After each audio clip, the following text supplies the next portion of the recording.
तरीके की घटना दिल्ली में ना हो। और उसी में ऐड कर दीजिएगा पर्यावरण को लेकर भी दिल्ली में क्या। देखिए ये बहुत दुखद घटना हुई है जो गोवा में हुई है। करीब 25 लोगों की इसमें डेथ हो गई है और उसमें 5 लोग दिल्ली के थे। तो ये सभी परिवारों के लिए मेरी संवेदना है और बहुत दुखद घटना थी। ऐसी स्थिति दिल्ली या किसी भी शहर में नहीं आनी चाहिए।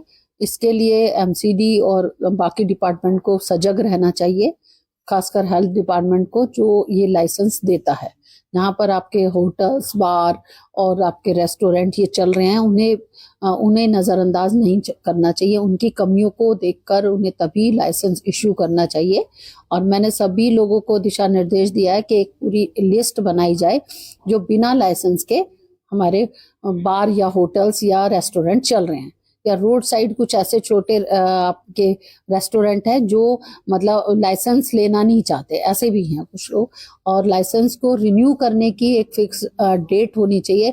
कुछ लाइसेंस कुछ लोगों ने अप्लाई किया हुआ है और वो अभी भी डिपार्टमेंट के हैंड पर ऐसे ही पड़ा हुआ है। तो डिपार्टमेंट का सबसे बड़ा इसमें लापरवाही है कि उन्होंने इन लाइसेंसों को अभी तक नहीं दिया। मैडम एक मुद्दा है, बेसमेंट में काफी हॉस्पिटल्स और होटल्स वगैरह भी चल रहे हैं, इसको लेकर आपकी तरफ से क्या। नहीं, बेसमेंट में तो कोई भी एक्टिविटी होना नहीं चाहिए। जो हमारी गाइडलाइन के अकॉर्डिंग है उसमें सिर्फ हम अपना स्टोरीज कर सकते हैं और उसमें भी हमें फायर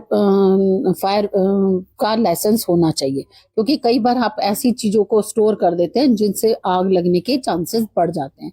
तो फायर की एनओसी होना बहुत लाजमी है, चाहे वो होटल है, चाहे वो रेस्टोरेंट है, चाहे वो आपकी अपनी बिल्डिंग है।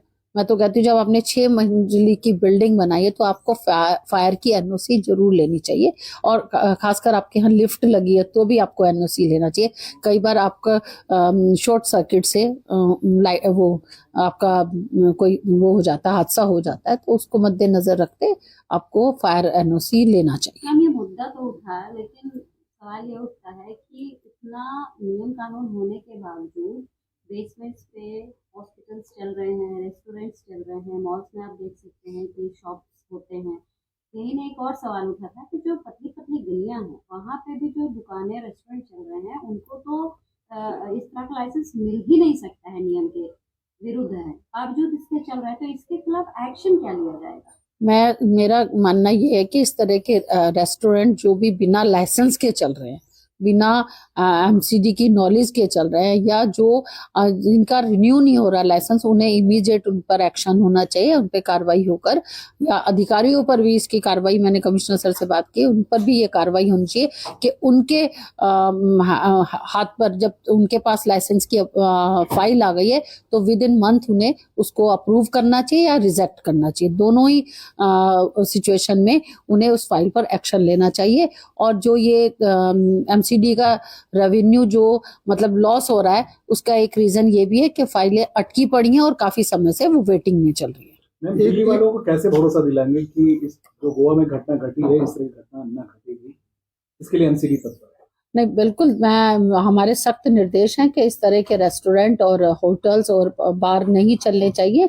और मैंने अपने उनको डिपार्टमेंट को सख्त निर्देश दिए हैं कि तुरंत मुझे सारी लिस्ट होनी चाहिए और उसमें फायर की एनओसी लाजमी होनी चाहिए ताकि इस तरह की घटना ना हो। मैम एक सवाल और था कि आज का जो एजेंडा था उसमें बहुत सारे पोस्टपोन और रिजेक्ट हुआ है, इसको लेकर क्या कारण रहा कि इतना पास करने का भी आरोप लगाया गया था? नहीं, रिजेक्शन का मतलब वो था जो डिपार्टमेंट के थ्रू से हमें रिजेक्शन के लिए आया तो रिजेक्ट किया है, उसको हमने अप्रूव्ड किया है। जो प्रपोजल डिपार्टमेंट ने रिजेक्ट किया है तो उसको तो मतलब ही नहीं बनता था करने का। और कुछ हमने पोस्टपोन इसलिए किया कि उन पर डिस्कशन करना बहुत जरूरी है। स्टैंडिंग कमेटी महत्वपूर्ण कमेटी है, तो उसमें लोगों के साथ, जो हमारी कमेटी के मेंबर्स हैं, उनके साथ डिस्कशन होना चाहिए, अधिकारियों के साथ डिस्कशन होना चाहिए, तो इसलिए वो रिजेक्शन मिला। शिक्षा समिति में बाईपास करने का भी आरोप विपक्ष की तरफ से लग रहा है। नहीं, वो देखिए, विपक्ष का काम जो है वो आप बखूबी जानते हैं, उनको तो आरोप लगाने की आदत है। लेकिन जो आइटम नंबर 57 पास की गई है उसमें अमेंडमेंट के साथ की गई है, और जो शिक्षा समिति से जो हमें निर्देश आएंगे हम उन्हें कंपेल करके उसमें एडजस्ट करेंगे, ताकि क्योंकि इसकी वजह एक और है, क्योंकि जो मतलब मिड डे मील है वो रुकना नहीं चाहिए और वो बहुत लेंथी प्रोसेस हो जाएगा, इस वजह से ये बात सामने आई है। हमारे ताकि प्रपोजल था, प्रपोजल नंबर 36, जिसमें जो डेटा एंट्री ऑपरेटर से जुड़ा था जी। और वो पोस्टपोन हो गया। जी। तो क्या कारण है कि डेटा एंट्री ऑपरेटर्स की हायरिंग को लेकर वो प्रोसेस लंबा चल रहा है? और आपको पता है कि 2 साल के इनके एक्सटेंशन की जो बात हुई थी उसमें नई हायरिंग कंपनी को हायर कर रहा था, तो ये क्या कारण है कि आज भी पोस्टपोन हो गया? देखिए मैम, जब तक उसकी सारे कंपनी की सारी डिटेल्स और सब चीजें नहीं आएंगी, वो इसीलिए कि डिस्कशन के बाद अधिकारी आके बताए कि क्या उसमें नया हमने करना है या कंपनी क्या क्यों नए प्रपोजल पे जा रही है और हमें मतलब डाटा एंट्री ऑपरेटर को क्यों इतना मतलब इतने टाइम से लटकाया हुआ है, इसीलिए ये प्रपोजल पोस्टपोन हुआ है। नेक्स्ट मीटिंग में इस पे बात करके मैं इसको करेंगे। 2 आखिरी सवाल जी। है। एक सवाल तो ये है कि आदिल मलिक ने स्कूल को लेकर एक क्वेश्चन उठाया था कि स्कूल के टॉयलेट्स खराब हैं, फिर उन्होंने कहा कि बिल्डिंग की भी हालत बहुत ज्यादा खराब है, 2019 से ही उसकी फाइल जो है चल रही है। तो ये तो बहुत बड़ा मामला है मैम कि जी। कल अगर स्कूल की बिल्डिंग बच्चे पढ़ते हैं उनके ऊपर गिर जाए तो फिर तो ये बहुत बड़ा हादसा। नहीं, ये बहुत ही संजीदा मामला है और मेरी नॉलेज में उन्होंने अभी डाला। मैंने उनसे लास्ट मीटिंग में भी उन्होंने ये विषय उठाया था, मैंने तब भी उनसे कहा था मुझे उस बिल्डिंग के फोटोग्राफ्स या एप्लीकेशन मुझे दो, तो हम एजुकेशन डिपार्टमेंट को भेजकर उस बिल्डिंग का सर्वे कराएंगे और अपना इंजीनियरिंग डिपार्टमेंट से उस बिल्डिंग को या तो वो किस कंडीशन में है, या तो रेनोवेशन हो सकता है या बहुत ज्यादा पुरानी हो गई है, तो हम नई बिल्डिंग बनाने का प्रपोजल डालेंगे। सर आप हमारे साथ चलेंगे वहाँ पे देखा चलते हैं। एक आखिरी सवाल है कि शाहदरा नॉर्थ जोन को लेकर भी बार बार मसला उठा, उसमें कहा गया कि जो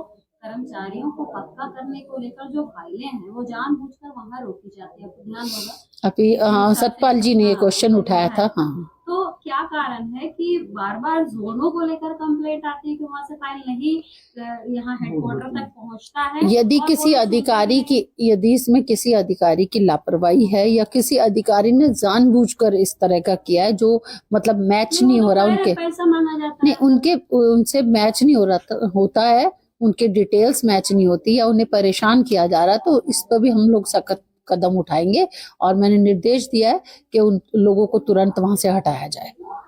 थैंक यू। खबरों को जानने के लिए हमारे चैनल नजफगढ़ मेट्रो न्यूज को सब्सक्राइब कर लें।